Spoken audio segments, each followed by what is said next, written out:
This is a presentation. This is a presentation of Northeast Streaming Sports.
Good morning, everybody, and welcome to another episode of the Philly Sports Guy Show. Today is Tuesday, August 30th, and there was a baseball game yesterday.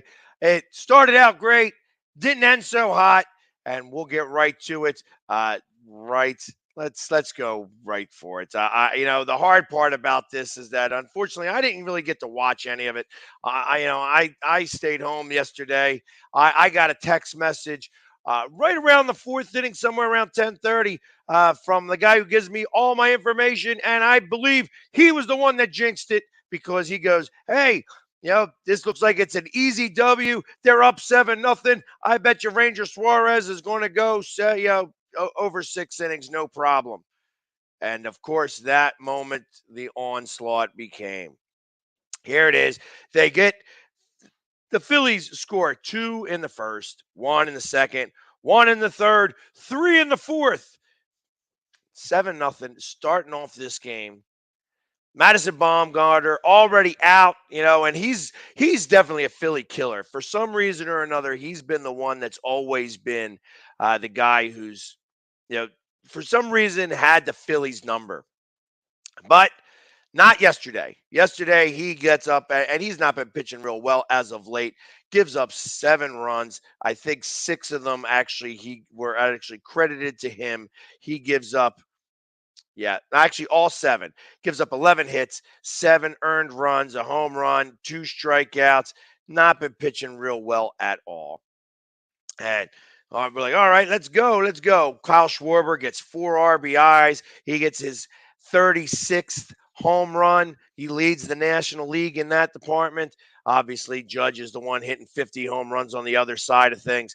But ultimately, after everything falls apart. Everything falls apart, especially right after that message I get. And Ranger Suarez, he goes 3 2/3 inning, 5 hits, 6 runs, 2 of them earned. Only 2 of those are earned. Obviously, there was a big error by Gene Segura. Those times sometimes these things happen. Bobbled the ball that kept the inning alive. Then next thing you know, more runs score. So Ranger Suarez only 2 earned runs, 4 strikeouts, 2 walks. But Christopher Sanchez winds up coming in afterwards, only 2/3 of an inning pitched, 2 hits, 5 runs, all of them earned, 1 strikeout, 2 walks. And he's been pretty good as a starter. At least he's been pitching pretty well, but not in this case here. And then the Phillies wind up going down. Like I said, they back-to-back 6-run innings. and then a run given up in the 8th inning as well. I think it was a home run. Let me make sure of that because there's a lot of points. Yeah, Stone Garrett homers to left, and that game ends 13-7. Phillies losing their second one in a row after losing the getaway game with Pittsburgh 5-0. Again, they lose in Arizona. And if you remember last year, which I'm sure everybody does, Arizona, we went out to Arizona, and Arizona was not playing real well. And next thing you know, they wind up sweeping the Phillies, and that was the beginning of the end of last season. Aaron Nola goes up this tonight, and we're going to need to turn around really quickly. Aaron Nola has been pitching very well, so I expect that it's going to be a little bit of a different game than it was yesterday. Aaron Nola, he's at 9-10 with a 3.08 ERA, and he's going up against Zach Gallen, who's 9-2 with a 2.66 ERA and 138 strikeouts. He's got a strikeout per inning. He's got 138 innings pitched. Aaron Nola's got 166 innings pitched. So I expect this to be a very low-scoring game here. We're going to need to be able to get the bats working early. Let's get this guy out of the game and see if we can come away with a win. It's going to be important. We need to break the snide against Arizona. Not only did they lose 3 in a row last time, so this is our 4th loss in Arizona in a row from what I remember, and I don't even know if it goes back a couple of years where we haven't won maybe a game even longer than that. So it's 4 in a row that Arizona has beaten us. Arizona is not a great team. However, they are doing actually pretty well right now. I think they're on a 4-game winning streak. They are 7 games under 500. They've been slowly battling back to 500, but the Phillies have got to take care of business. They are 15 games above 500. The Padres won. The Brewers won. So they both catch up a game from yesterday. So we cannot continue to do this. We have to make sure to win these games, especially and beat the teams that we have to beat. And this is one of these teams that we absolutely have to beat because we go here and then we're going up to San Francisco, another team that's not playing very well. Obviously, San Francisco lost again yesterday. Padres, they were still trying to fight to stay in the wild card hunt. They were winning a couple of games, but obviously losing to the Padres is a setback a little bit. But we have to win these games if we're going to continue to be in this wild card position, because not everybody else is going to lose. We can't continue to think that the Padres are going to lose or that the Brewers are going to lose. It's getting close to crunch time, and in September, everything's got to turn around. So now we do no longer have Joe as our manager. This is Rob Thompson's team. Rob's got to make sure that these guys come to play today and get these things up and running again. Nick Castellano is out.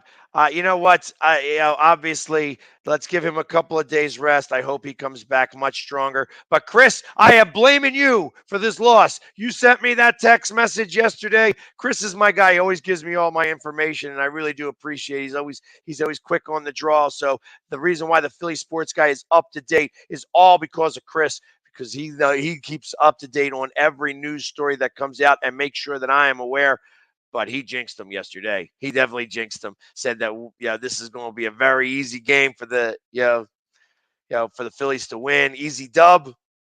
Not to be the case. Not to be the case. And it surprised me. I was like, of course, I went to bed. I didn't watch the game, and I woke up and I'm like, of course, that's what happens. 13-7. It's going to be all right, though. We're going to be able to come back from this. Like I said, you just toss that one away.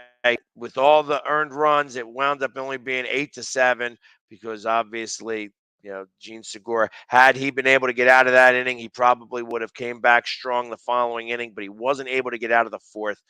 And unfortunately, that's the way it works sometimes. So we'll see what happens as we move forward here, but obviously this is going to be a big series with the Phillies because we remember how last year this was the downturn. This was what started this slide that slid us out of the playoffs, and the Braves wind up making the playoffs. Can't have the same thing happen again this year. So let's go ahead and move on because there is some big things happening in Philadelphia today as well. There is cut day. They get to the 53-man roster today, and there's been some notable cuts throughout football in general. A couple of names that I saw when I was looking at the people. Yep, Greg Ward is one of them. He's going to definitely not be on the team. He hasn't been cut yet because it didn't make my list here, but obviously it is going to be some big news because I mean, he first off, he's been like non-existent at camp today or this season. So, I kind of expected that this was going to occur. He just hasn't been, doing well, and yeah, we're really stocked at wide receiver, specifically because we're going to wind up probably carrying 6 wide receivers, specifically because Devin Allen's going to make this team. Devin Allen is just that speed burner that you see going down and covering punts, and now he's going to probably be the punt returner as well. I expect that he's going to make this team really well. So let's talk about guys that have already been cut from the roster. Deontay, yeah, again, we kind of expected him not to make it. Carrick Wheatfall, Lance Lenoir, obviously no names that we can think of yet. William Dunkel, he's gone offensive tackle, or offensive lineman, and Jared Williams, an offensive tackle. They didn't make it. Ali Fayyad didn't make it. Jimmy Moreland, Jared Maiden, and Josh Blackwell are the ones that are cut up to this point. They have not really released any more going on. I'm going to go right to the Eagles list right here. Let's see if I can pull them up and see if I can get any more updates, if they've made any more cuts as of yet.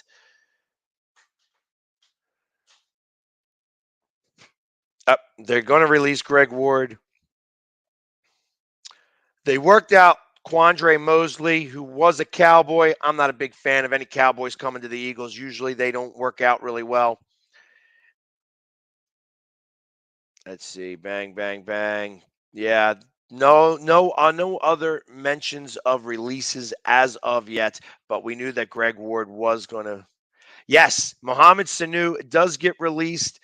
He didn't have a really good camp either. I saw that he has not had a really good camp, and Greg Ward's been hurt. That's the other reason. So they're going to do a settlement for him, and he's going to wind up going out there. He may make it. He may come onto the practice squad, but like I said, he's got 5 weeks yet before he comes out, and he'll get picked up by a squad. He'll definitely get picked up by another team. It's going to be something worthwhile from him. Other guys, like I said, Zach Pascal going to make the team. Quez Watkins going to remain on the. Here's who they think are going to be on the practice squad and not make the team. So this is the projected. They got Devin Allen on the practice squad. I can't imagine I think he's going to make the team. He's going to be on special teams specifically. But because I think he'll get picked up. They're going to put Reed Sennett on the practice squad. He'll definitely remain because he did not have a very good camp at all. John Hightower, everybody knows he's got great routes. He can run great routes, but he just can't seem to catch the ball when it comes to the main time. Like when he gets into real games, he just can't seem to put his hands on the ball. So, yes, Kenya Drake did go to the Ravens, and a notable from the Ravens, 2 notables from the Raven, Cravon LeBlanc and Corey Clement, both get cut from the Ravens. They were cut yesterday. Wide receiver Britton Covey is also expected to be in the practice squad. They're going to be keeping a lot of wide receivers, and he's going to be on kind of getting onto the special teams. Josh Sills is an offensive lineman. He's probably going to make the team, and as also with LaRaven Clark, likely going to be on the team on the practice squad. they may get picked up pretty quickly. Same thing with Jack Anderson. These are offensive linemen that are going to wind up on the practice squad. But with all these teams right now, specifically at short, there's a lot of teams that are short of offensive linemen. I expect that everybody is looking at Philadelphia to see what they're going to do, and they're going to be picking the coffers of the Philadelphia Eagles practice squad for all the offensive linemen they can.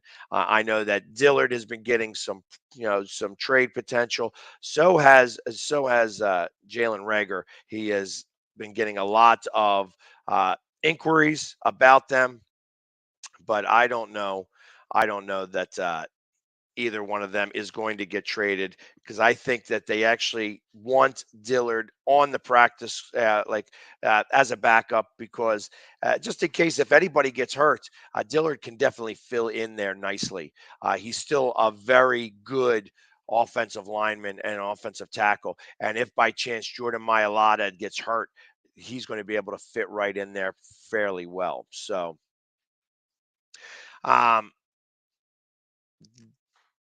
Azarata, as you're talking about Buffalo's kickers and punters, Azarata, I think, obviously he's got some stuff that's going on right now with San Diego State University, and how this girl, when you're talking about rape, and especially with somebody underage, it's going to be a big deal. So hopefully things work out with that guy. But I'd keep an asterisk next to his name, because, like I said, if there is a situation where we could use a punter, somebody who can kick it 80 yards is worthwhile having on the team. Let's see who else is going to make the practice squad, or at least projected to make the practice squad. Kennedy Brooks, a running back. Also, he offers some size and he's got some speed, but he's still got to learn the NFL game. Reed Blankenship.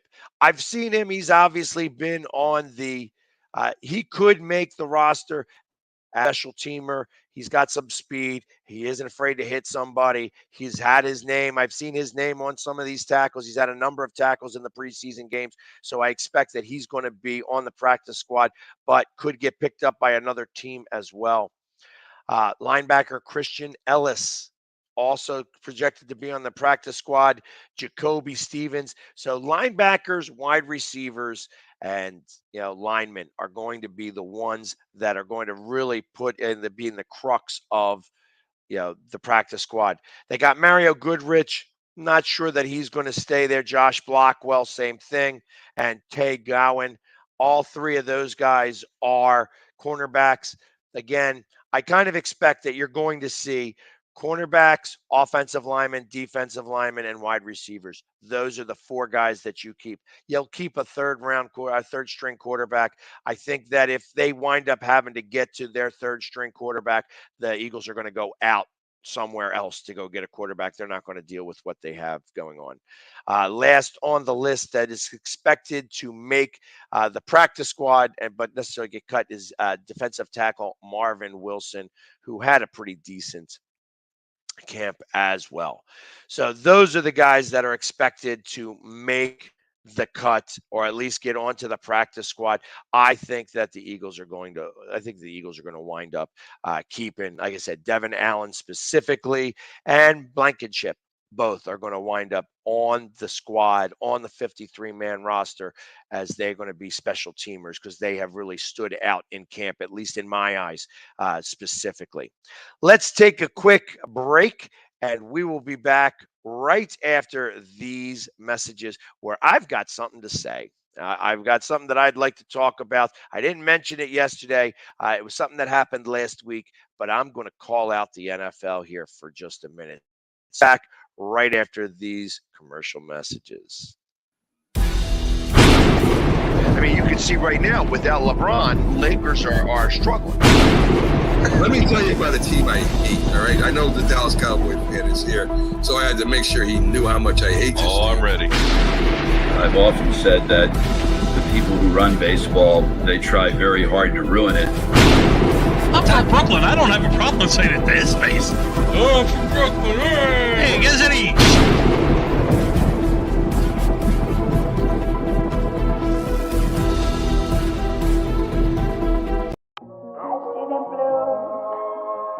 about me and you, and I think to myself, what a wonderful world.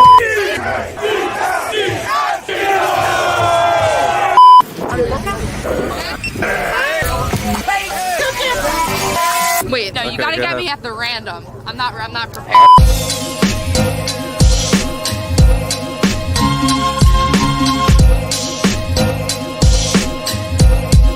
What a wonderful world.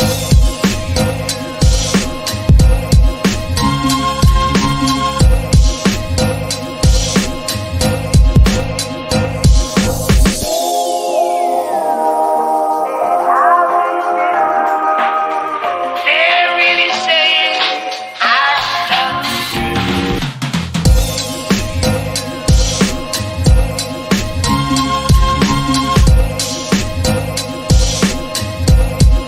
What a wonderful. What's up, everybody? It's the Philly Sports Guy here with Philly Sports Trips. And, you know, we're going to Houston this year. And I got a couple Houston fans right here just to say, and I want to know, are you guys ready for the Bird Gang to go to Houston? So what are we going to do when we get to Houston? We're going to melt. We are going to melt the humidity. The Eagles will just be picking the carcasses off the Texans. Well, listen, we'll see you this NFL season. Go Birds! Yeah! This is a presentation of Northeast Streaming Sports.